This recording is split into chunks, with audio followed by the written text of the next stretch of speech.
아멘. 감사합니다. 할렐루야. 여러분, 우리나라의 유명한 시인 중에 류시화라고 하는 분이 있는데요. 이분이 북인도 바라나시의 그 한 여인숙에서 며칠 동안 묵고 있을 때 있었던 일이었습니다. 자, 이분이 이제 바라나시를 여행을 하고 나서 여인숙으로 돌아왔어요. 그러면 이 늙은 여인숙 주인이 이렇게 묻는 거예요. 오늘은 뭘 배웠소? 이렇게 묻는 거예요. 그러니까 오늘은 뭘 구경했소가 아니고 이렇게 묻는 게 좀 신기했다는 거죠. 그래서 대답하기 싫었지만 어쩔 수 없이 이렇게 둘러댔답니다. 오늘은 인도가 무척이나 지저분하다는 것을 배웠소. 이렇게 했다는 거죠.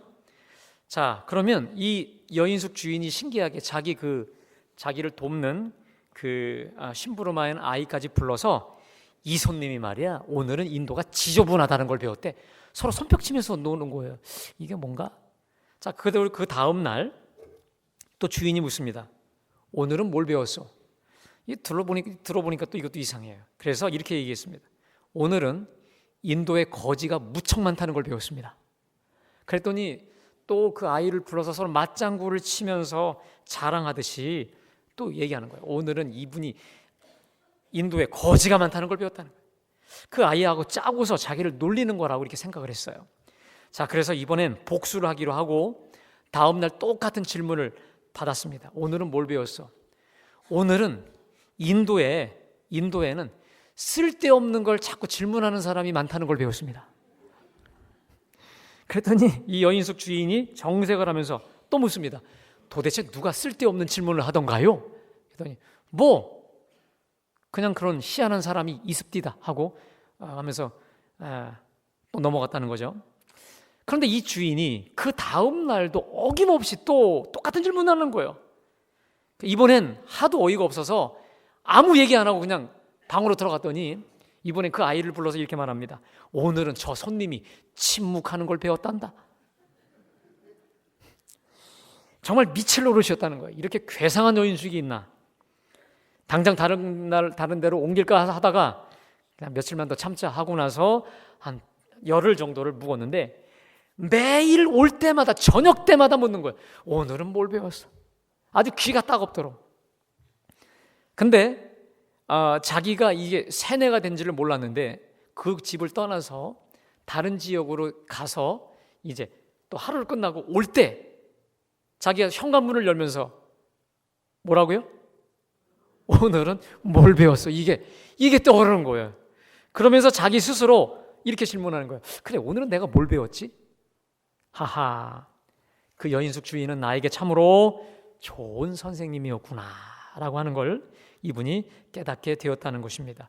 여러분, 사실 제가 이분의 이 글을 한 20년 전에 읽었는데 그러면서 저도 제 스스로 이렇게 묻는 질문이 버릇이 생겼습니다. 내가 오늘 이 사람을 만났어.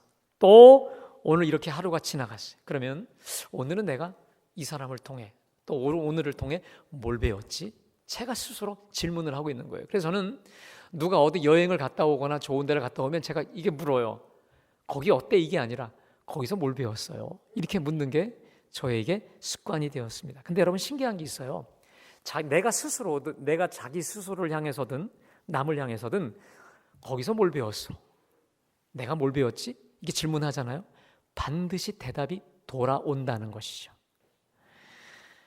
여러분, 오늘 본문은요, 사도 바울이 자신의 믿음의 친아들 디모데에게 보낸 목회 서신인데요, 특별히 오늘 4장은 말세에 대한 말씀을 하고 있습니다.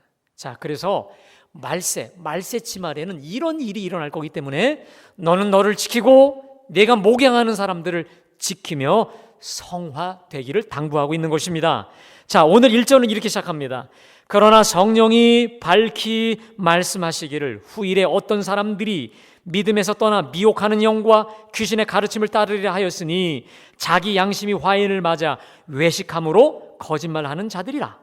자, 성령께서 분명히 말씀하시는 경고입니다. 여기서 후일이란 예수님 초림 오신 그때부터 재림 때까지의 시기니까 바로 오늘입니다. 지금을 살아가는 우리를 말합니다. 여러분, 우리가 사는 지금이 말세인 것인데, 자, 이 시대에 어떤 일이 벌어지냐? 많은 사람들이 믿음에서 떠나 미혹하는 영, 속이는 영이죠. 미혹하고 유혹하는 영과 귀신의 가르침을 따르리라는 거예요. 그런데 그들의 양심이 화인, 여러분 화인이 뭡니까? 불도장이에요. 옛날에 그 돼지나 소, 이 소유권을 표시할 때 불 갖다 지져서 이렇게 지져서 뭡니까? 이마에 혹은 엉덩이에 붙이는 것, 이게 달구는 것인데, 태우는 것인데, 이 화인, 양심이 불도장으로 그냥 짓누겨 버려서 본인들이 외식함으로 거짓말해요. 근데 본인이 양심이 무뎌진 사람들은요, 거짓말해도 자기가 거짓말한다고 생각하지 않아요. 이중적으로 남을 속이면서 미혹의 영에 귀신에 사로잡혀 있음에도 불구하고 자기가 잡혀 있다는 것조차도 모른다는 것입니다. 자, 그런데 구체적으로 그들이 어떤 걸 가르치냐? 혼인을 금하고 또 어떤 식물은 먹지 말라 간섭하고 터치한다는 거예요. 소위 영지주의 이단들인데, 여러분 지금부터 2000년 전에도 이렇게 사도 바울과 디모데 이 주위에는, 우리 복음주의 교회 주변엔 이단들이, 사악한 이단들이 우글거렸었는데, 제가 이번에 이 목회 세미나를 다녀와서 새롭게 알게 된 게 있습니다. 우리 교회 주변에도, 아니요, 여러분 집 주변에도요, 여러분을 흔들고 삼키려는 이단들이 바글거린다는 것입니다. 이번에 특별히 그 이단 전문가인 목사님이 오셨는데, 누구냐면 여러분 기억하십니까? 옛날에 그 탕명환이라고 하는 소장님, 통일교회 대항에서 하시다가 이제 순교하신 분이지 않습니까? 그분의 아들, 이 탁지일이라고 하는 부산 장신대 교수님이 오셨어요. 이단 전문가가 아버지를 이어서 되셨는데, 이분이 신천지 그 이상으로 더 무서운 그 이단에 대해서 설명을 하는데, 그 이단의 특징이 있습니다. 뭐냐면 30, 40대 젊은 가정주부들, 여러분 잘 들으세요. 30, 40대 젊은 가정주부들은요, 육아와 가정일 때문에 너무 힘들어요. 피곤해요. 그래서 그 이단은 그 성경 공부 거울로 초청을 해서 아이도 봐주고 밥도 주고 그리고 빨래도 해주고, 그래서 그냥 가서 몸만 가면 될 정도로 모든 걸 다 편하게 해줘요. 그러면서 거기에 성경 공부를 하는데 바글바글거린다는 거예요. 젊은 여성들이 넘쳐난다는 거예요. 자, 만약에 거기서 이 남편이 가지 말라 하면 이혼한다고 얘기해요. 이혼한다. 그러면 어쩔 수 없이 남편이 울며 겨자먹식으로 남편도 끌어들이기도 하고, 그렇지 않은 경우 가정이 파탄되는데, 가정이 지금 파탄되는 이 사례 건수가 한두 개가 아니라는 거예요. 여러분, 교회 외에 성경 공부는 여러분 반드시 신고하시고 얘기하시기를 바랍니다. 아멘. 괜히 한번 잘못 가면 여러분의 가정이 박살이 납니다. 여러분의 영혼이 피폐되고 갈기갈기 찢어지는 건 말할 것도 없고, 여러분 가정이 두 쪽 세 쪽이 난다는 거예요. 그래서 5절에 하나님의 말씀과 기도로 거룩하여 짐이라 말씀하신 대로, 기도와 말씀 가운데 우리가 정신 차리고 깨어서 나를 지키고 우리 가정을 지키고 우리 갈보리 재단을 굳건히 지켜야 될 줄로 믿습니다. 바울은 이렇게 미혹하는 영, 귀신의 가르침, 자기 양심이 와인마저 외식함으로 거짓말하는 이단들, 이 시대 속에서 어떻게 나를 지키고 가정과 교회를 지킬 수 있는 방법을 오늘 말씀하고 있는데, 첫 번째로 6절에 보니까 내가 이것으로 형제를 깨우치면 그리스도 예수의 좋은 일꾼이 되어 믿음의 말씀과 내가 따르는 좋은 교훈으로 양육을 받으리라. 말씀과 기도, 복음적 말씀과 기도로 형제를 깨우쳐 그리스도의 좋은 일꾼이 되게 하라라고 말씀하고 있고요. 특별히 우리 7절, 8절 우리 다 같이 한번 독해 볼까요? 자, 시작. 허탄한 신화를 버리고 경건에 이르도록 내 자신을 연단하라. 육체의 연단은 약간의 유익이 있으나 경건은 범사에 유익하니 금생과 내생에 약속이 있느니라. 그렇게 망령되고 허탄한 신화, 미혹하는 영과 귀신의 가르침으로 가득한 그 모든 사상을 버리고 오직 경건에 이르기를 내 자신을 연단, 훈련하라 라는 거예요. 육체의 연단은 약간의 유익이 있지만 경건은 범사에 유익하다라고 말하고 있습니다. 그러면 구체적으로 어떻게 내 자신을 경건을 위한 훈련을 할 것인가 라고 하는 것이죠. 자, 그것을 13절에서 구체화시킵니다. 우리 13절 다 같이 봉독합니다. 시작. 읽는 것과 권하는 것과 가르치는 것에 전념하라. 자, 이것을요 번역 성경에 이렇게 번역합니다. 내가 갈 때까지 열심으로 성경을 읽고 사람들을 잘 권면하고 가르치시오라는 거예요. 자, 그러면서 15절에 이 모든 일에 전심전력하여 너의 진보가 성숙함을 모든 사람에게 나타내게 하라라고 말하면서 여러분 우리 16절 다 같이 봉독합니다. 시작.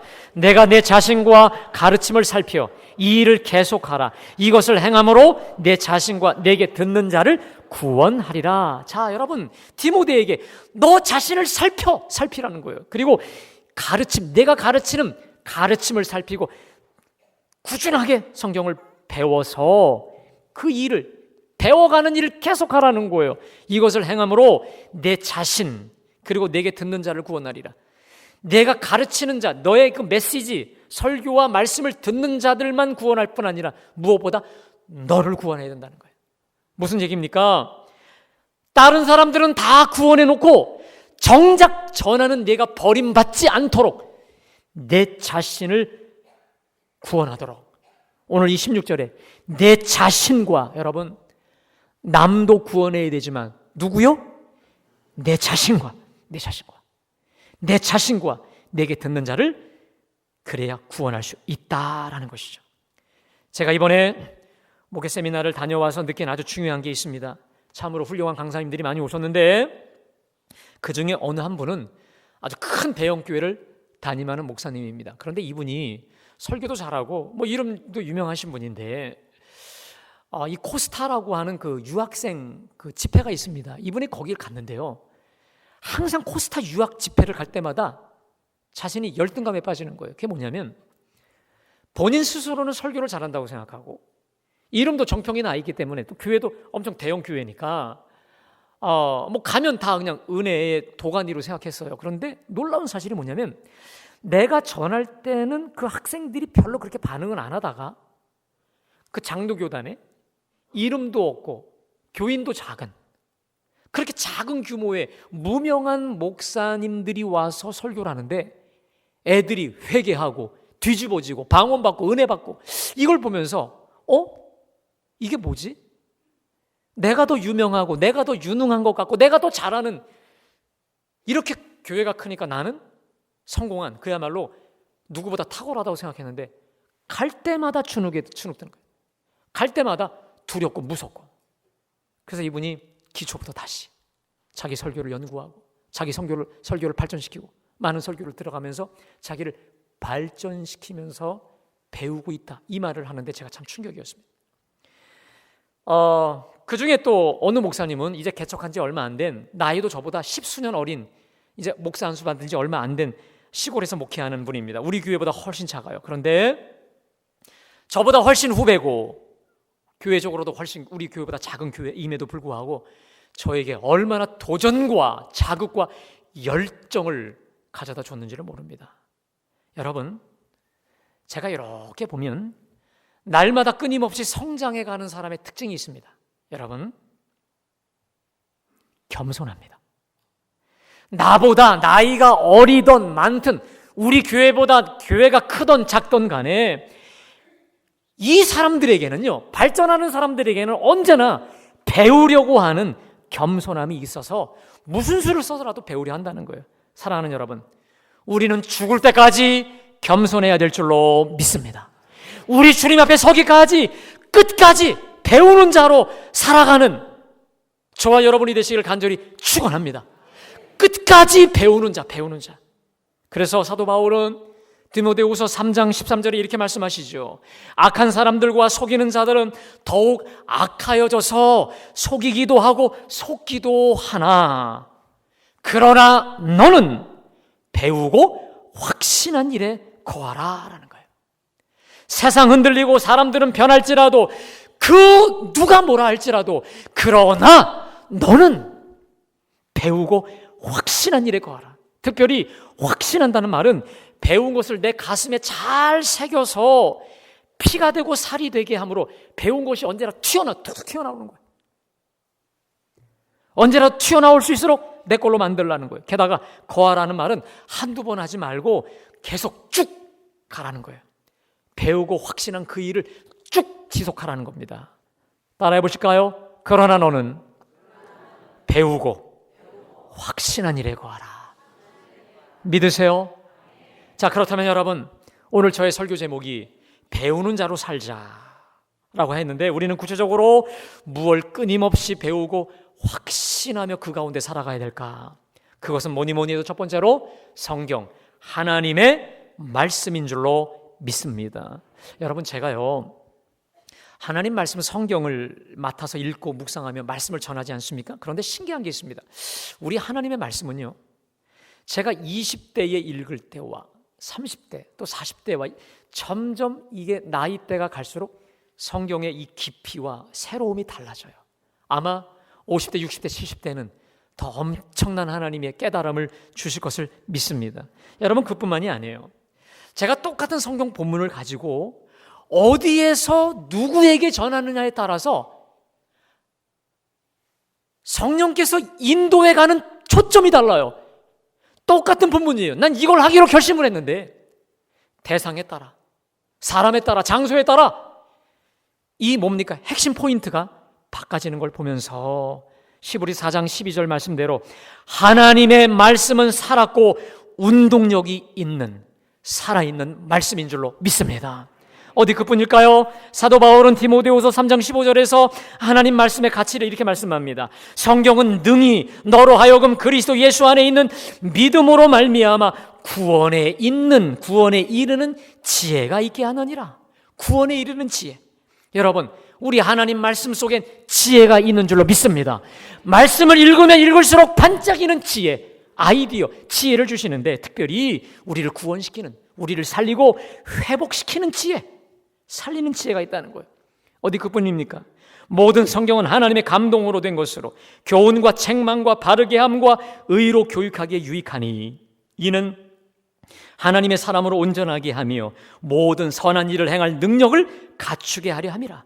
그러니까 뭐가 옳은지, 뭐가 바른지, 뭐가 의로운지를 정확히 짚어주셔서 우리를 결국 하나님의 사람, 쓰임받는 사람으로, 그리고 모든 선한 일을 행할 능력과 방향을 우리에게 알려주시는 줄로 믿습니다. 여러분, 다윗은 일찍이 말씀의 효능, 말씀의 가치를 정확히 알았습니다. 그게 바로 시편 19편 7절 이하에 나오는데 제가 봉독합니다. 여호와의 율법은 완전하여 영혼을 소성시키고 여호와의 증거는 확실하여 우둔한 자를 지혜롭게 하며 여호와의 교훈은 정직하여 마음을 기쁘게 하고 여호와의 계명은 순결하여 눈을 밝게 하시도다. 여호와를 경외하는 도는 정결하여 영원까지 이르고 여호와의 법도 진실하여 다 의로우니 금 곧 많은 순금보다 더 사모할 것이며 꿀과 송이꿀보다 더 달도다. 여러분, 우리 하나님의 말씀은 우리의 죽은 영혼, 피곤한 영혼, 축 처진 영혼을 소성, 회복시키시고 살려주시는 줄로 믿습니다. 우둔한 자를 지혜롭게 해요. 마음을 기쁘게 합니다. 우린 눈을 밝게 해서 결국 금 곧 순금 덩어리보다 더 사모한다는 거예요. 꿀과 송이보다 더 달대요. 여러분, 말씀이 꿀과 송이보다 더 달게 되길 간절히 축복합니다. 그래서 결국 11절에 또 주의 종이 이것으로 경고를 받고 이것을 지킴으로 상이 크나이다. 자기 허물을 능히 깨달을 자 누구리요? 나를 숨은 허물에서 벗어나게 하소서. 여러분, 이 말씀을 보다 보니까 다윗은 말씀을 통해 날마다 경고를 받는다는 거예요. 경고. 말씀에 비답해서 자기의 허물이 깨달아지고 드러난다는 거예요. 그래서 그 깨달아진 것, 드러난 죄악을 회개하고 말씀대로 지킴으로 인해 하나님 주시는 복이 엄청나다라는 겁니다. 사랑하는 여러분, 우리 하나님의 말씀을 가능한 더 많이 읽고 더 듣고 충만해지시기를 간절히 축복합니다. 이를 위해 우리 공정예배 더 많이 나오셔서 특별히 우리 교회에서 주관하는 우리 성경 공부 과정들 더 많이 배워 깨달음과 은혜가 풍성해지기를 간절히 축원합니다. 하나님의 말씀을 가능한 많이 읽고 듣고 말씀을 잘 배워야 돼요. 그런데 여러분, 말씀을 정말 잘 배우는 방법이 있습니다. 여러분 이걸 유의하셔야 됩니다. 말씀은 내가 많이 읽고 듣고 깨닫는 것 중요합니다. 그런데 그 말씀이 나의 말씀으로, 내게서 역사하는 말씀으로 나에게서 진정한 기적과 하나님의 놀라운 표적으로 나타날 수 있는 비법이 있습니다. 오늘 들은 그 말씀을 심는 겁니다. 아멘? 내가 말씀대로 살아보는 거예요. 말씀을 내 삶에 대입하는 겁니다. 이것을 우리는 순종이라 합니다. 저 다윗처럼 하나님이 경고하실 때, 허물이 깨달아질 때 바로 즉시 회개하는 것인 줄로 믿습니다. 자를 거 자르고 끊을 거 끊어버리는 거예요. 말씀하신 대로 순종할 때 말씀의 진정한 진가, 진짜 가치가 드러나고 말씀을 진정으로 배우고 터득게 되는 줄로 믿습니다. 제가 실은 저번 주에 우리 장로님들과 함께 정책 기획위를 위해 강화를 갔다 왔습니다. 자, 그런데 저와 우리 장로님들이 방문했던 교회가 하나 있는데 홍의교회라고 하는 강화 읍쪽에 있는 교회인데, 여러분 이 교회가요, 가면 뭐 건물도 그렇게 화려하지 않고 그냥 평범한 교회인데, 이 강화에 있는 홍의교회가 유명한 이유가 있습니다. 그게 뭐냐면 일자 돌림 신앙인데요. 이 교회의 이 초대 개척자가 박능일이라는 사람인데, 이분이 그 강화의 교산교회라는 곳을 갔다가 복음을 접하고 큰 은혜를 받습니다. 그리고 나서 사람들이 몰려들어서 이제 교회를 이제 만들게 돼, 자기 집에서부터 교회를 시작하게 되었는데, 이분이 성경을 읽다 보니까, 특별히 사도행전을 읽다 보니까 초대 교인들이 우리 교회 표어처럼 같은 마음, 같은 뜻, 같은 열심으로 한 마음 한 뜻이 되어서 정말 한 피바다 한 몸 이룬 형제처럼 너무도 끈끈하게 신앙생활하는 곳에 자극을 받았어요. 그래서 고민에 빠집니다. 어떻게 하면 우리 교회도 모든 교인들이 예수 안에서 한 가족, 한 마음, 한 뜻, 한 지체, 한 가족이 될까를 고민하다가 고안한 게 있습니다. 뭐냐면 제 이름이 김영생이면 뒤에 생자를 없애요. 다 거기 일자로 바꿔요. 일자로 바꾸고요. 모든 사람들의 이름을 성은 그대로 두고요. 그 다음에 가운데 글자도 바꾸기로 합니다. 자, 가운데 글자는 어떻게 바꾸기로 하냐면, 성경에 좋은 단어들 있잖아요. 믿을 신, 뭐 사랑애, 은혜 은, 능력 능, 충성 충, 거룩할 성, 빛광, 뭐 기쁠 희, 이렇게 한 단어를 한 몇십 개를 뽑아요. 그리고 뭡니까? 헌금 바구니에다 다 집어넣고 뽑는 거예요. 제비 뽑는 거예요. 자, 여러분, 제가 성자를 뽑았어요. 그럼 제 이름이 뭐가 됩니까? 김성일이 되는 겁니다. 김영생이가 졸지에 김성일로 탈바꿈을 하는 거거든요. 여러분, 이게 그 당시 1900년대 초에 이루어진 일인데, 이거는 여러분 지금도 우리나라 족보 중요시하고 뭡니까? 학렬 중요시하잖아요. 이것은요 학렬 파괴, 족보 파괴, 서열 파괴예요. 단지 어떻게 사도행전처럼 우리가 한 가족, 같은 마음 같은 뜻, 한 가족이 될 수 있느냐, 이것을 고민한 것이죠. 그래서 거기는요 박능일, 뭐 종순일 다 그냥 성만 같고 성만 다르고 이름자, 끝자가 다 일자예요. 이렇게 해서 이들이 돌림자 신앙으로 한 하나님, 한 형제, 한 공동체를 이런 파격을 능히 감수하고 그걸 이뤘다는 거예요. 자, 여러분, 거기에 그 교회에 종순일이라는 사람이 있습니다. 자, 이 사람은 예수 믿기 전에 재산이 많았어요. 그래서 그 사람 주변에 돈을 꿔준 사람들이 많이 있었습니다. 자, 근데 어느 날 성경을 읽다 보니까 마태복음 18장을 보게 됐습니다. 여러분, 거기 이런 말이 있죠. 어느 사람이 1만 달란트를 탕감을 받잖아요. 갚을 수 없으니까. 그래서 탕감 받고 너무 기쁘게 룰루랄라 가다가 자기에게 100데나리온 빚진, 별로 얼마 안 되는 빚인데 그 빚진 사람을 만나자마자 멱살 잡고 돈 내놔, 감옥에 들이쳐놓는 장면을 보면서 내가 바로 배은망덕한 그 사람이다. 100데나리온 그 빚졌다고 감옥에 쳐놓은 그 큰 빚을 탕감받았지만 이런 배은망덕한 어리석은 종이다라고 생각하고 자기 채무자들을 다 불러요. 그러면서 채무자들 앞에서 마태복음 18장을 봉독을 합니다. 여러분, 내가 이 말씀을 읽다가 이렇게 큰 은혜를 받았는데, 내가 1만 달란트 탕감을 받았음에도 그 100다네리온 그거 빚 안 갚는다고 멱살 잡았던 그 대음망덕한 종입니다. 여러분들, 그러면서 이게 빈문서입니다. 그 앞에서 종이로 태웁니다. 자, 이제부터 여러분들은 나에게 빚이 없습니다 하고 빚진 거 하나도 없습니다. 다 탕감을 시킵니다. 여러분 어떻게 됐을까요? 그분들이 어떻게 됐을까요? 다 그 교회, 홍익교회 교인들이 다 됐습니다. 여러분, 이 초대 교인들, 우리나라 처음 교인들은 이렇게 말씀을 들으면 순수하게 듣고 들은 그대로 순종하려고 문자신앙, 말씀대로의 신앙이 풍성했다는 것이죠. 사랑하는 여러분, 시편 119편 56절에 우리가 영원히 소유할 그 소유를 이렇게 말씀하십니다. 자, 한번 우리 다 같이 봉독합니다. 시작. 곧 주의 법도들을, 다시 한번 시작. 내 소유는 이것이니 곧 주의 법도들을 지킨 것이니이다. 여러분 분명히 기억하십시오. 내가 내 몸이 죽어서까지 영원까지 갖고 갈 수 있는 말씀은 뭔지 아십니까? 내가 들은 말씀? 묵상한 말씀? 깨달은 말씀? No. 듣고 읽고 깨닫고 내가 말씀대로 순종하여 지켰던 그 말씀, 그 말씀만이 영원히 나의 소유물인 줄로 믿습니다. 나를 살리는 말씀, 내게서 역사하는 말씀, 진정 살아 역사하는 그 말씀은 내가 듣고 심어본 말씀이라는 거예요. 읽고 듣고 실제 나의 삶 속에서 심어보고 순종하여 알게 된 그 말씀만이 저와 여러분이 영원까지 가지고 갈 여러분의 영원한 소유물임을 기억하시고 바라기는, 들은 말씀 그대로 우리 삶에서 실험하고 심어보고 우리 삶 속에 대입함으로 말씀을 통해 검증된 말씀들이 가득하게 되시기를 주님의 이름으로 간절히 축원합니다.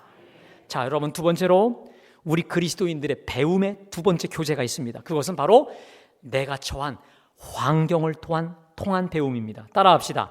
환경을 통한 배움. 자, 내가 처한 환경이란 구체적으로 무엇일까요? 삶 속에서 내가 만나는 사람들이죠. 교회에서 혹은 직장에서 만나는 인간관계를 말하는데 관계를 통해 배우라는 것입니다. 그런데 여러분, 우리가 서로 함께 만남을 통해서 사실 이게 배운다는 거, 이게 쉬운 것만이 아닙니다. 우리는요, 관계를 통해서 배우기보다 오히려 관계 속에서 상처를 주거나 상처를 받는 일이 더 허다합니다. 특별히 말로 상처를 주고 또 상처를 받기도 합니다. 그래서 여러분, 우리가 하는 말이요, 참 조심해야 될 것 같아요. 말을 참 우리가 삼가하고 신중해야 할 것 같습니다. 부정적인 말, 불평하는 말, 비판적인 말, 이것으로는 우리 교회를 세울 수가 없습니다. 우리 자신들을 세워갈 수가 없어요. 우리 서로를 세워주는 말, 우리 교회를 세워주는 말은요, 따뜻한 말입니다. 아멘. 친절한 말이고 축복의 말, 감동의 말들인 줄로 믿습니다. 여러분, 특별히 우리가 상대방의 허물을 보면요, 우리가 참 신기해요. 내가 내 허물은 잘 안 보여요. 근데 상대방의 허물은 너무도 잘 보여요. 우리 밥 먹다가도요, 누구 밥을 어디 묻으면요, 그 상대방이 나한테는 넌 여기 묻었잖아, 이렇게 하는 경우가 많아요. 내 것은 잘 안 보이는데 상대방 건 참 잘 보여요. 여러분, 우리가 상대방의 허물을 통해, 단점을 통해 성장하는 비결이 있습니다. 혹시 내 속에도 저 사람의 저 어두운 면이 없나? 저 사람의 저 단점에 저 약한 그 부분을 내가 갖고 있지 않는가라고 나를 비추는 거울로 보게 되면 오히려 장점을 통해서도 성장할 수 있지만 상대의 단점을 통해서 더 건강하게 성장하게 될 줄로 믿습니다. 아울러 여러분, 환경을 통해 배운다는 것은 때로 나의 실수와 실패를 통해서도 배우라는 겁니다. 여러분, 저는 이 말을 참 좋아합니다. 들어보세요. 항상 이길 수는 없습니다. 그러나 항상 배울 수는 있습니다. 참 저는 이 말이 좋아요. 세계적 로봇 공학자 데니스 홍이라는 교수가 이 말을 좌우명으로 삼았다고 합니다. 들어보세요. 실패해서 포기하면 끝이지만 실패를 분석하고 배우면 성공으로 올라가는 계단이 된다라는 거예요. 여러분, 우리는 항상 이길 수는 없습니다. 우리는 항상 성공할 수 없습니다. 그러나 그 실수와 실패를 통해 항상 배울 수 있다는 믿음을 가지고 여러분, 누구를 통해서든 무엇을 통해서든 언제나 배우는 우리 모두가 되시길 간절히 축원합니다. 그래서 저는 누구하고 대화를 하면 그 대화가 너무도 소중해서 컴퓨터로 입력할 때가 있어요. 왜? 그냥 스쳐 지나가지 않도록, 그냥 흘려보내지 않도록 여러분, 뭐 어떠한 만남을 통해서든 누구와의 대화를 통해서든 무엇을 통해서든 언제나 배울 수 있는 우리 모두가 되시길 간절히 축원합니다. 마지막으로 여러분, 우리 배움에 어쩌면 가장 중요한 도구 중에 하나가 있습니다. 그게 바로 뭘까요? 기도를 통한 배움입니다. 따라합시다. 기도를 통해 배우게 하신다. 자, 우리가 오늘 오후 예배 때 아동 세례식을 거행합니다. 어제 우리 초등부 아이들이 세례학교, 우리 아동 세례학교를 오후 내내 했는데 역시 우리 초등부 교사들과 아이들은 저를 실망시키지 않았어요. 저도 재밌었고 저도 너무 좋아서 하루 종일 아이들과 같이 아우러졌었는데 여러분, 세례가 무엇입니까? 원래 침례죠. 세례는 나는 죽고 예수로 사는 삶을 새롭게 시작한 거 아니겠습니까? 아멘? 그래서 신학자 캐제만의 말대로 주권의 전이, 다시 말해 주인이 이제 나로부터 주님에게로, 죄로부터 빛으로, 세상에서 하나님의 영광으로 주권의 전이, 주인이 바뀌어진 거 아니겠습니까? 여러분, 그렇기 때문에 내가 아무리 밤새 고민하고 아무리 연구해봐야 결국 아무리 나를 짜봐야 내 수준, 내 사이즈뿐이 나올 수밖에 없는 겁니다. 그러나 전능하신 하나님을 내가 전폭 신뢰함으로 기도로 맡기고 그분께 아뢰고 부르짖을 때에 전능하신 하나님 수준, 아멘? 전능하신 하나님 사이즈로 우리에게 알려주시고 가르쳐 주실 줄로 믿습니다. 결단코 내 속에서는 나올 수 없는 하늘의 지혜, 번뜩이는 지혜, 하나님 우리에게 주실 줄로 믿습니다. 사랑하는 여러분, 기도하는 사람에게만 주시는 지혜가 있습니다. 기도하는 사람만이 볼 수 있는 주님의 길이 있습니다. 기도하는 사람만이 받을 수 있는 하늘의 능력이 있어요. 기도하는 사람만이 알게 되고 배우게 되는 우리 하나님 지식이 있다는 것입니다. 여러분, 시간을 정하여 하나님께 기도하시기를 축복합니다. 특별히 우리 교회 자랑인 뜨거운 심야, 금요 심야 기도에 나오십시오. 1년 360일 변함없는 새벽 제단에 나오십시오. 여러분, 기도는요, 질적으로 잘하는 것도 중요하지만 더 중요한 게 있습니다. 기도는 양이 중요합니다. 아멘? 비록 내가 어설프지만, 부족하지만, 그리고 지금 기도 응답이 없어 보이지만 내 기도의 분량을 차곡차곡 충분하게 쌓을 때 됐다 싶으면 응답해 주시는 거예요. 여러분, 근데 우리의 불행이 뭘까요? 꼭 문제가 생길 때만 기도합니다. 시련이 닥쳐올 때만 기도합니다. 여러분, 그러나 그땐 응답의 조짐이 어려워요. 내가 평소에 쌓아놓은 기도의 분량이 없으면 우리 주님의 기적과 역사도 바로 나타나기가 쉽지 않다라고 하는 것이죠. 여러분, 지금 비록 기도 응답이 보이지 않고 역사가 보이지 않다 할지라도 우리 기도의 분량을 충분히 채울 때에, 하나님의 때에 주께서 놀라운 기적과 역사 보여주실 줄로 믿습니다. 여러분, 이렇게 정시기도 중요합니다. 아울러 우리가 일마다 때마다 수시로 하나님께 묻고 기도로 여쭙고 아뢰시기를 간절히 축원합니다. 여러분, 우리 주님은요, 어린 아이들을 참 좋아하세요. 제자들이 오지마 절로 가 했을 때 어린 아이들이 내게 오는 것을 용납하고 금하지 말라, 그러면서 이런 말씀하십니다. 천국은 어린 아이와 같으니라. 여러분, 이게 뭡니까? 우리 주님은 어린 아이같이 주님께 앵기고 여쭙고 붙잡고 부둥키는 거. 애들은요, 질문이 많아요. 얼마나 귀찮게 질문하는지 몰라요. 근데 주님은 그렇게 어린아이처럼 앵기고 품에 안기는, 하여튼 붙드는 걸 그렇게 기뻐하신다는 거예요. 그래서 제가 오늘 칼럼에 아예 374장을 실어서 우리가 날마다 때마다 순간마다 기도하는 심정으로 이 찬양을 부르면 좋겠다라는 마음이 들어서 오늘 칼럼난에 아예 이 찬양을 실었습니다. 여러분, 매 시간 순간마다 우리 이 찬양이 우리가 하나님께 올려드리는 기도가 될 수 있기를 간절히 축원합니다.